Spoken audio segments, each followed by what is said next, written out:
Start.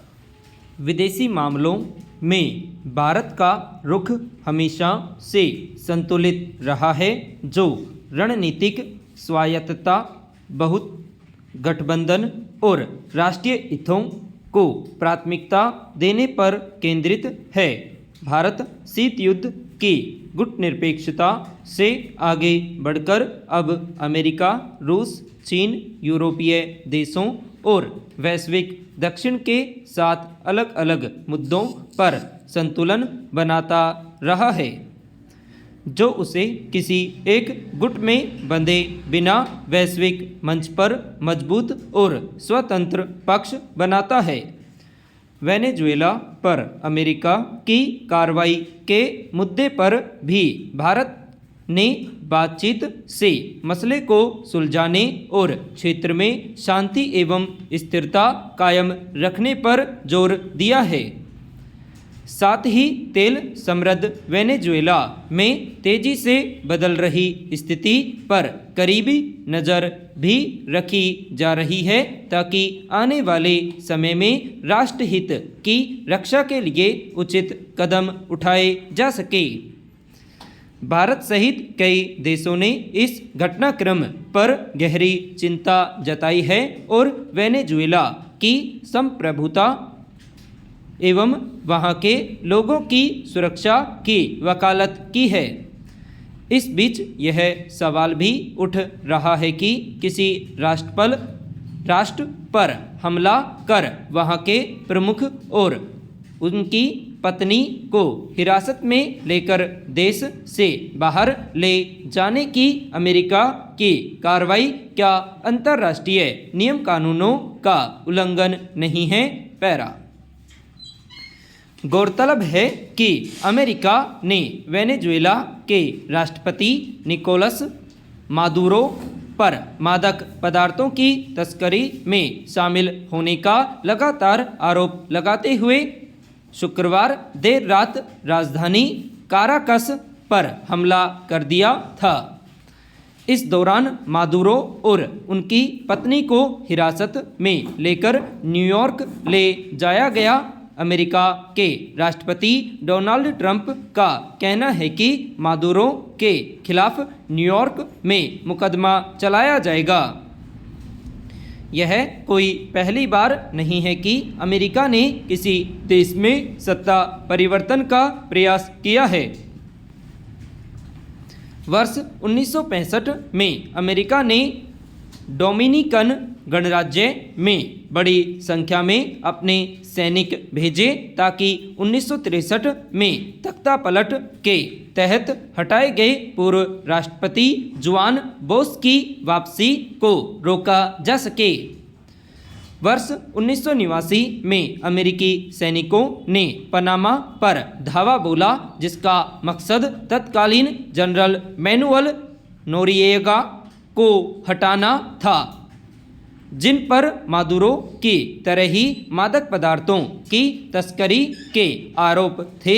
वर्ष 2003 में America के नेतृत्व में इराक पर हमला कर सद्दाम हुसैन के लंबे शासन का अंत कर दिया गया।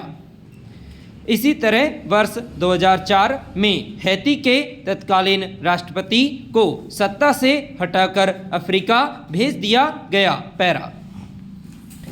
यह बात सही है कि अगर दुनिया के किसी हिस्से में मानव सुरक्षा का गंभीर संकट हो तो किसी दूसरे देश के हस्तक्षेप को तभी उचित ठहराया जा सकता है जब यह सब अंतर्राष्ट्रीय नियम कानूनों के दायरे में किया जाए।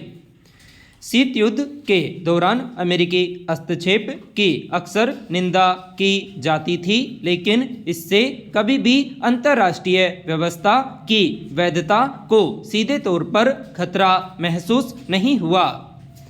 मगर पिछले कुछ दशकों से यह देखने में आया है कि कुछ शक्तिशाली देश वैश्विक मानव हित के बजाय अपने निजी स्वार्थों के लिए किसी भी हद तक जाने को तैयार रहते हैं। वेनेजुएला पर अमेरिका की कार्रवाई को भी कुछ देश इसी नज़र से देख रहे हैं। संयुक्त राष्ट्र ने भी इस खतरनाक चलन को लेकर गहरी चिंता जताई है, जिसे अमेरिका बढ़ावा दे रहा है। इस बात पर गंभीरता से विचार करने की आवश्यकता है कि विश्व में शांति एवं स्थिरता के वास्ते सभी देशों ने मिलकर जो अंतर्राष्ट्रीय कानून बनाए हैं उनके महत्व और प्रासंगिकता को बनाए रखने के लिए संतुलित रुख बेहद जरूरी है। पैरा देश भर के छोटे बड़े तमाम शहरों और महानगरों में पेयजल की शुद्धता को लेकर अक्सर शिकायतें आती हैं। अधिकांश स्थानों पर पेयजल की लाइनें जमीन के भीतर दबी होती है और जब तक कहीं बड़ा रिसाव न हो उसकी निगरानी नहीं होती।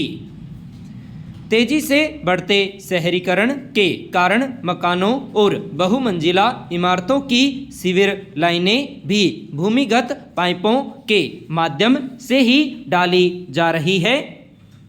कई बार निर्माण एजेंसियां और ठेकेदार लागत बचाने के लिए घटिया गुणवत्ता के पाइप लगाते हैं या नियमों की अनदेखी कर सीवर नालों की लाइनों को गलत ढंग से जोड़ देते हैं। नतीजा गंदा पानी पेयजल लाइनों के आसपास जमा होकर उसमें मिल जाता है। इससे नागरिकों के स्वास्थ्य पर गंभीर खतरा पैदा होता है। अब आवश्यकता है कि राज्य सरकारें अपनी पेयजल नीतियों की समीक्षा करें और पेयजल पाइपलाइनों को रिसाव मुक्त रखने के लिए ठोस और सख्त नियम बनाएं। विशेष रूप से पिछले 5 वर्षों में बने मकानों और बहुमंजिला भवनों की सीवर व्यवस्था की अनिवार्य जांच होनी चाहिए। पैरा विज्ञान ने हमें हर मौसम से बचने के लिए कई चीज़ें दी हैं, मगर इनका सावधानी से इस्तेमाल न करें तो यह हमारे लिए कभी भी खतरनाक बन सकती है। सर्दियों में गैस, गीजर और गर्मी प्रदान करने वाले उपकरण प्राय लोगों की जान के दुश्मन बन जाते हैं। इन दिनों नहाने के लिए लोग गैस के चलने वाले गीजर का भी प्रयोग कर रहे हैं, मगर इसके इस्तेमाल में जरा सी भी असावधानी दुर्घटना को अंजाम दे सकती है। लोगों को चाहिए कि जहां गैस गीजर लगा हो वहां हवा बाहर निकालने के लिए जगह होनी चाहिए। गैस सिलेंडर स्नानागार में बाहर ही रखें, वहीं बंद कमरे में अंगीठी जलाकर नहीं सोना चाहिए। ऐसा करना जान पर भारी पड़ सकता है। बिजली से चलने वाले गीजर, हीटर, गर्म हवा फेंकने वाले उपकरण का सावधानी से उपयोग करना चाहिए। एक बात यह भी याद रखनी चाहिए कि बिजली से चलने वाले उपकरणों का इस्तेमाल घर, दफ्तर और अन्य जगहों पर ज़रूरत अनुसार ही करना चाहिए। पैरा देश में व्याप्त भ्रष्टाचार के कारण लोगों के जीवन स्तर में समुचित सुधार नहीं हो रहा है। वहीं दूसरी ओर यह कई बार कहा जा चुका है कि सुधारों को लेकर भारत रिफॉर्म एक्सप्रेस पर सवार हो चुका है। इसका मुख्य इंजन देश की जनसंख्या, युवा शक्ति और नागरिकों का अदम्य साहस है। सुधारों का उद्देश्य नागरिकों को गरिमापूर्ण जीवन, उद्यमियों को नवाचार और स्वतंत्रता और संस्थानों को भरोसेमंद एवं पारदर्शी बनाना है।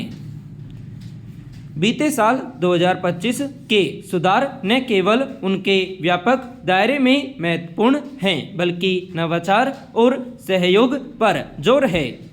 इसमें नियंत्रण और नियमन की जगह सुविधा और सहयोग को प्राथमिकता दी गई।